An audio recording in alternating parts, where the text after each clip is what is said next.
Seigneur notre Dieu et Père, tu es notre Dieu et tu es là présent parmi nous. Tu nous fais du bien, tu nous gardes dans ta présence de Dieu. Esprit de Dieu. Je rends toute la gloire au Seigneur Jésus-Christ. Je vais essayer de parler de la sécurisation prophétique et ce que Jésus fait pour nous et comment nous devons nous tenir dans ce monde. Il a dit, veillez et priez pour ne pas tomber en tentation. Je vais vous lire un texte important et de l'apôtre Paul et que j'aime beaucoup, l'apôtre Paul. Il dit, il ne s'agit pas d'être dupe de Satan, car nous n'ignorons pas ses desseins. Le thème de notre mois de décembre était le combat spirituel. Et nous sommes en train d'aller progressivement vers l'année 2019, qui sera pour toi une année de bénédiction, une année de grâce. Ne crains pas, parce que le Seigneur a toujours pour nous, pas un projet de mort, mais un projet de vie. Alors, c'est un thème assez important que je vais aborder, parce que ça fera la deuxième fois simplement que je parle de cette sécurisation prophétique. Et pour ceux qui nous suivent, sachez que dans le mois de février, je ferai un séminaire, peut-être le plus important sur le combat spirituel, qui aura pour thème la sécurisation prophétique, où je vais rentrer dans les détails. Mais je veux que tu entres dans l'année 2019 avec des principes, des grands principes qui vont te faire avancer. Un principe, vraiment, le principe, c'est quelque chose de très important pour nous parce que le principe régit le fonctionnement, régit le rapport et parfois le rapport entre Dieu et nous voyons Abraham, comment Abraham a marché avec Dieu. Alors qu'est-ce que la sécurisation prophétique? Nous allons d'abord prendre, si on a le temps, si on a le temps on va lire, mais je vais vous dire, Jean chapitre 17, Jésus dit, et dans cette prière importante qu'on appelle la prière sacerdotale, Jésus qui prie pour ses disciples, c'est extraordinaire, qui intercède, parce que Jésus a un ministère d'intercession. 3 intercèdent, le Saint-Esprit, Jésus et la Vierge Marie. C'est très important d'avoir avec soi ces intercesseurs qui nous aident. La Bible dit, nous ne savons pas prier, l'Esprit intercède, voilà. Par de gémissements inexprimables, parce que l'Esprit prie selon le plan de Dieu. Et nous voyons Jésus qui intercède pour ses disciples. Nous voyons aussi Marie qui intercède devant Jésus en disant « Ils n'ont pas de vin. » Alléluia. Jésus dit « Père, je ne te demande pas de les enlever du monde, mais de les protéger contre le malin. » Vous comprenez? C'est une intercession prophétique, mais c'est surtout une sécurisation que Jésus apporte. Quand je parle de la sécurisation, je ne parle pas uniquement de la sécurité, mais la sécurisation, c'est un ensemble d'éléments qui nous protègent et qui fait que nous pouvons vivre en toute assurance. Et Dieu est notre assurance parce que l'ange du Seigneur campe autour de ceux qui craignent Dieu, le psaume 34, et nous arrache de tout danger. Ce que tu dois savoir, c'est que Dieu met des anges à côté de toi. Et là, tu ne sens pas, parce que tu ne les vois pas. La Bible dit que les anges sont au service des serviteurs de Dieu. Une fois que tu t'engages, et plus tu t'engages en Dieu, plus et ta garde rapprochée augmente. C'est tout à fait normal. Et parallèlement un peu ce que nous voyons dans les cités, dans le monde, comme on le dit. Et quand vous avez de l'importance, vous avez une garde rapprochée et une garde non seulement bien formée, mais aussi une garde nombreuse. Alors, Dieu nous protège et cela est très important. La sécurisation prophétique, vous comprenez que j'ajoute le mot prophétique parce que quand on parle déjà de la prophétie, c'est-à-dire, j'utilise d'abord, quand on parle de la prophétie part d'abord du mot parole, parole prononcée dans l'esprit parole prononcée par Dieu. La prophétie n'est pas simplement quelque chose à venir, mais la prophétie prend tout le temps possible, c'est-à-dire le passé, le présent et le futur. Toute parole de Dieu prononcée sur nous agit dans le temps, vous voyez, si c'était en 1980, mais agit aujourd'hui et agira demain, parce que la parole de Dieu a un caractère éternel. Alors, vous comprenez et comment je suis arrivé à ce thème de la sécurisation prophétique. Bien sûr, je n'entrerai pas dans les détails, mais dans la prière, dans l'esprit, je me suis rendu compte que beaucoup de chrétiens obtenaient des choses, mais ces choses-là ne duraient pas. Et parce que Dieu nous donne beaucoup de choses, mais ces choses-là ne durent pas. Parfois, tu peux prier pour ton travail, tu peux prier pour recevoir même quelque chose de très matériel, et tu vois que ça ne dure pas. Et alors, en tout temps, en interrogeant le Seigneur, alors je me suis rendu compte que cette parole de Jésus dans Luc au chapitre 14, à partir du verset 25 à 27, que celui qui aime sa propre vie ne peut pas être mon disciple, celui qui aime père, mère, fils, enfant, femme, mari, plus que moi ne peut pas être mon disciple. Pour entrer dans la sécurisation prophétique, il faut être consacré au Seigneur. C'est-à-dire qu'il faut que ta vie soit sacrée avec Dieu, parce que consacré veut dire simplement, je paraphrase, sacré avec Dieu. Voilà. Et donc, le fait d'appartenir au Seigneur, il y a automatiquement une protection naturelle, spirituelle bien sûr, mais de manière naturelle sur ta vie. Alléluia. Et quand tu es consacré au Seigneur, c'est-à-dire quand ta vie appartient à Jésus, sois sans crainte parce que le Seigneur te protège. Et l'Écriture nous dit que le Seigneur veille sur son bien-aimé quand tu dors. Même quand tu dors, le Seigneur te protège. Alors n'aie pas peur, quel que soit l'endroit. Voilà. Ensuite, quand tu es consacré au Seigneur, tout ce qui t'appartient doit être consacré au Seigneur. Vous comprenez? Un peu comme la maman de Samuel, Anne. Et vous remarquerez que Anne, elle a consacré son enfant au Seigneur. D'abord, elle a dit au sacrificateur Élie que quand cet enfant naîtra, il sera consacré au Seigneur. Donc, tout ce qu'on donne au Seigneur est protégé. Et tu peux te marier, mais si tu ne donnes pas ta femme au Seigneur, si tu ne donnes pas, et souvent on se dit, écoute, il faut que lui-même se convertisse. C'est pas ça d'abord, il va se convertir, il n'y a pas de problème, ou elle va se convertir, mais il faut consacrer ton mari au Seigneur. Alors on me dit souvent, mais comment je peux consacrer mon mari au Seigneur? Comment s'il n'est pas d'accord? Oui, c'est pour ça que je parle de la sécurisation prophétique par ta parole. Tu dis au Seigneur, je te confie mon mari, ou je te confie mon mariage. C'est une prière simple, mais c'est comme une prophétie, et tout ce qui appartient au Seigneur ne peut pas appartenir au diable. Voilà, ça c'est... Et le Seigneur ne compose pas avec ce qui appartient au diable. Et c'est pourquoi quand tu rencontres Jésus-Christ, il faut tout jeter, tout ce qui appartient au diable. Il faut tout laisser tomber, le comportement qui n'était pas conforme à l'évangile doit totalement partir, parce que tout doit être consacré au Seigneur.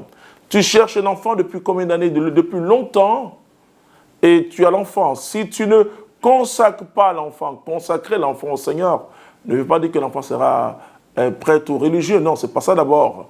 Mais consacrer l'enfant au Seigneur, c'est redonner à Dieu ce que Dieu t'a donné. C'est extraordinaire.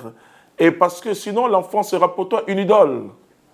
Et on voit des personnes, même quand elles travaillent, elles appellent à la maison pour savoir et comment ils se portent. Bien sûr, il faut veiller sur son enfant. Mais ils peuvent appeler 4-5 fois, l'enfant devient une idole. L'idole, c'est tout ce qu'on place entre Dieu et nous. Tu comprends? Alors quand Jésus dit, celui qui n'hait pas son père, sa mère, son mari, sa femme, ce n'est pas haïr, mais c'est ne pas capable, celui qui n'est pas capable de se détacher, voilà, et ne peut pas. Si tu ne peux pas te détacher de l'argent, du matériel, Et tu comprends que ce sera très difficile parce que tu livres sans le savoir ton argent au diable. Voilà, c'est pourquoi la Bible dit que ne pas servir de maître, on ne peut pas servir Dieu et l'argent. C'est quand même assez fort ce que Jésus dit, parce qu'il sait que quand nous avons l'argent, notre cœur est attaché à l'argent. Il dit, là où il y a le trésor de l'homme, là il y a son cœur. Et tu comprends maintenant pourquoi c'est difficile, parce que si tu es attaché à l'argent, tu permets à Satan d'agir sur ton argent. Alors de te fatiguer sur ton argent, même si, parce que lui son but, c'est que tu puisses renoncer à Jésus. Lui, son but, c'est que tu puisses te décourager, tu puisses dire à Dieu, mais Seigneur, je ne comprends pas ma vie. Voilà. Et donc, alors que si tu consacres, tu dis à Dieu, mon salaire t'appartient, cela ne veut pas dire que tu vas prendre ton salaire et donner à une communauté ou à une église. Non, ce n'est pas ça ce que je veux dire. C'est-à-dire que c'est l'Esprit de Dieu qui va t'aider à vivre cette vie de partage et à ne pas t'attacher. Vous voyez, tout ce dont on s'attache, le diable s'attache aussi. Voilà.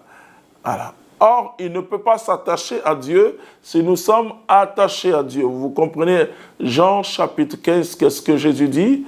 Et que celui qui est attaché à moi, il porte du fruit. C'est-à-dire que si nous sommes attachés au Seigneur comme les sarments, nous portons du fruit. Et cela est très important. Alors, la sécurisation prophétique, c'est le fait de sécuriser, c'est de tout confier, de tout consacrer au Seigneur dans ta vie. Et surtout tout ce que tu aimes. Parce que si tu n'es pas prêt à te détacher de ce que tu aimes, le diable aussi va s'attacher avec toi. Et vous voyez, ce sera comme un mariage à trois, quoi. Et parce que le diable aimera ce que tu aimes, voilà. Et il va dire que c'est pour lui aussi. Et vous allez vous tirailler, et voilà, spirituellement. Et comme tu n'es pas attaché à Dieu, tu n'auras pas assez de force. La sécurisation prophétique veut dire aussi que par la prière que tu fais chez toi à la maison, et je le dis souvent aux gens, hein, que quand vous priez, vous savez, vous pouvez dire à un prêtre, viens dans ma maison, et bénis ma maison, mais si vous-même, vous n'êtes pas une personne de prière, mais vous vous fatiguez. Vous vous fatiguez parce qu'il ne faut pas confondre les sacrements et les sacramentaux. Et le sacramentaux, c'est agissent par ta foi. Or, les sacrements agissent par la puissance de Jésus. Vous voyez, ce sont des gestes et des paroles de Jésus très forts dans le sacrement. Alors que dans les sacramentaux, c'est votre foi qui est exercée. On peut bénir votre maison, mais si vous ne priez pas dans votre maison, vous n'aurez pas la sécurité prophétique. Parce que plus tu pries dans ta maison, plus tu pries, la zone de sécurité augmente au fur et à mesure que l'onction est sur toi, parce que l'onction a des effets, ce que j'appelle l'effet d'impactation. Quand l'onction est sur vous, la zone où vous êtes est sécurisée. Vous comprenez pourquoi Élie était là quand il a dit aux prophètes de Baal d'invoquer leur Dieu pour que le feu tombe. Mais ils avaient l'habitude de faire. Baal, c'est les prophètes de feu. Mais ils ne pouvaient pas parce que Élie était là et la zone était sécurisée. Quand l'onction est sur vous, que vous allez quelque part, ne craignez pas, ne dites pas le village est un village de sorciers. Bien sûr, Jésus dit, soyez prudents, il n'y a pas de problème. Mais votre présence, votre présence et la présence de Jésus éloignent les mauvais esprits. Vous voyez, alors, normalement, quand les chrétiens marchent, le diable doit reculer, les sorciers doivent reculer. Mais malheureusement, beaucoup de chrétiens vivent dans la peur. Et quand vous vivez dans la peur, vous ne pouvez pas utiliser les armes que Dieu vous donne parce que vous avez peur. La sécurisation prophétique, vous voyez parfois des gens, ils reçoivent soit une promesse de travail. Voilà. Et puis, par imprudence, ils vont rencontrer à des personnes qui ne sont pas sécurisées elles-mêmes. Vous savez ce qu'il faut faire? Et quand vous devez dire quelque chose à quelqu'un qui n'est... Je dis bien des choses très importantes. Vous vous rappelez que Marie, quand elle a reçu le message de l'ange, elle n'a pas dit à Joseph. Bon, pourtant Joseph était un homme juste. Et c'est l'ange qui est venu dire à Joseph. Parce que quand vous parlez trop, la Bible dit, celui qui parle trop pêche beaucoup. Quand vous parlez trop, c'est pas bon, hein? C'est pas bon. Je ne vous dis pas de ne pas partager avec les gens. Mais il faut dire, si c'est quelque chose de très important, tu dis, on va prier. Vous voyez, je dis souvent aux chrétiens, surtout aux catholiques, que le fait qu'on bénit le repas, mais c'est une sorte de protection. Mais on ne peut pas manger comme des païens sans bénir. Et de la même façon, pour partager quelque chose de très grand, de très fort, on demande la prière. On dit, bon d'accord, je vais te partager quelque chose, mais on va prier. On invoque le Saint-Esprit. Le diable ne peut pas pénétrer dans la sphère de Dieu. Il ne peut pas pénétrer là où il y a l'action du Saint-Esprit. Ce n'est pas possible. Et c'est pourquoi tant que tu es dans l'action du Saint-Esprit, il ne peut pas. Maintenant, quand tu prends l'action du Saint-Esprit comme ton action ou tes actions personnelles, alors tu te livres sans le savoir au démon qui est très orgueilleux. Et c'est pourquoi quand tu te lances dans des comparaisons, l'orgueil, et lui, ça attire son appétit parce qu'il aime ces choses-là. Surtout quand tu as de la valeur et que tu te dis, j'ai de la valeur. Oui, mais tu as de la valeur, mais c'est Dieu qui t'a donné cette valeur. Alléluia. Tu dois prier d'abord. Tu dois prier et tu dis, bon d'accord, je vais te parler. Vous savez que si le diable avait entendu ce que l'ange avait dit à Marie, si Joseph n'a pas entendu, donc vous voyez que lui, le diable ne peut pas entendre les choses spirituelles. Il peut entendre que les choses physiques. Et donc quand l'ange descend, il y a toute la gloire de Dieu autour de l'ange. Et donc, alors qu'est-ce que l'ange va dire à Marie quand elle dit je ne connais pas d'homme, il dit, le Saint-Esprit te couvrira et l'ombre du Très-Haut te prendra. C'est-à-dire que la sécurité de Marie, c'est l'ombre du Saint-Esprit. Alors, le diable n'a pas vu la grossesse de Marie. Il ne savait pas, c'est pas le signe, un signe dans le ciel, et que les rois mages, des magiciens, ont vu, et que Hérode, qui était un grand païen, quelqu'un qui pratiquait les sciences occultes, parce que quand on parle des rois mages, ne croyez pas que ce sont des grands croyants de Dieu, non. Mais ils arrivaient à lire les signes à travers les astres. Donc, et leur science leur disait que là, il y a le Messie, quelqu'un de grand, le roi des rois qui est né. Alors c'est quand ils allaient que Hérode a demandé où vous allez. Il dit nous allons adorer le roi des rois. Alors que c'est là que Hérode a su que le Messie était là. Alors vous comprenez qu'après, ils ont été avertis divinement.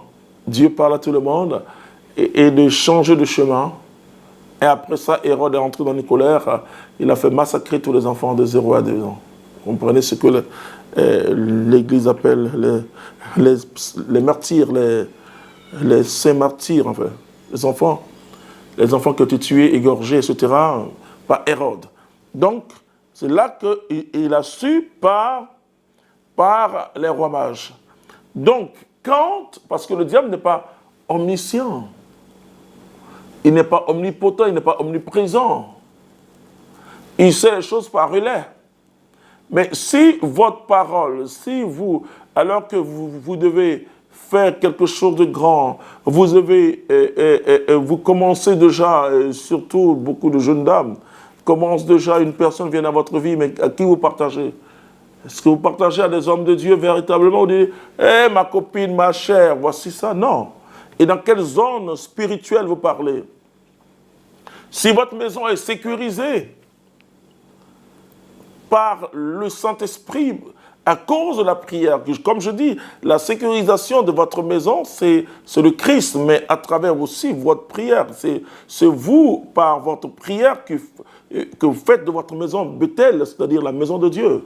Et si votre vie, parce que votre vie est une maison, notre corps est le temple du Saint-Esprit, si vous priez, c'est difficile au démon de vous avoir d'une manière même corporelle, parce que votre être intérieur et extérieur est sanctifié par Dieu à travers la prière. Quand Jésus dit « Veillez et priez ». Alors, frères et sœurs, je vais m'arrêter là pour ce milieu du jour, pour nous aider à comprendre que nous devons être de véritables guerriers de Dieu, des guerriers pour l'amour de Dieu, mais des personnes qui savent sécuriser leur milieu par la puissance de Jésus-Christ. Tu ne peux pas entrer dans une salle, tu ne peux pas aller à l'hôtel, tu dors comme un pain. Et tu sais qui est passé là? Bien sûr, il ne faut pas avoir le démon partout, mais il faut sécuriser ta nuit. Il faut sécuriser. Et souvent, on veut que ce soit les hommes de Dieu, les prêtres qui disent, non, ce n'est pas quelqu'un qui sécurise ta vie. C'est Jésus qui a sécurisé ta vie. Mais il faut exercer, et je le dirais, la grâce que Dieu a mise sur toi pour que tu aies une vie calme et paisible. Mais si tu attends que ce soit quelqu'un d'autre qui vienne prier, oui, dans ma maison il y a des bruits, mais tu te lèves et tu pries. Si ta maison est une maison de prière, le démon, une maison de prière ne peut pas être hantée. Voilà. Mais si ta maison est une maison où on fait toujours des histoires, on boude, elle n'est pas sécurisée. Parce que la Bible dit, si deux sont d'accord, voilà, pour demander quelque chose au Père à mon nom, le Père leur accordera. Mais vous n'êtes pas d'accord dans votre maison. Donc votre maison n'est pas sécurisée. Et le diable ne peut pas entrer s'il n'y a pas de porte, s'il n'y a pas de trou, je le dirais. Mais si vous-même vous constituez un trou, alors il va entrer. Alors je vais prier pour toi, pour que tu puisses entrer dans ce principe de sécurisation prophétique et que dès maintenant, dès cet instant, tout ce que tu as, tout ce que tu aimes, Jésus ne te demande pas de haïr ton mari dans le sens humain.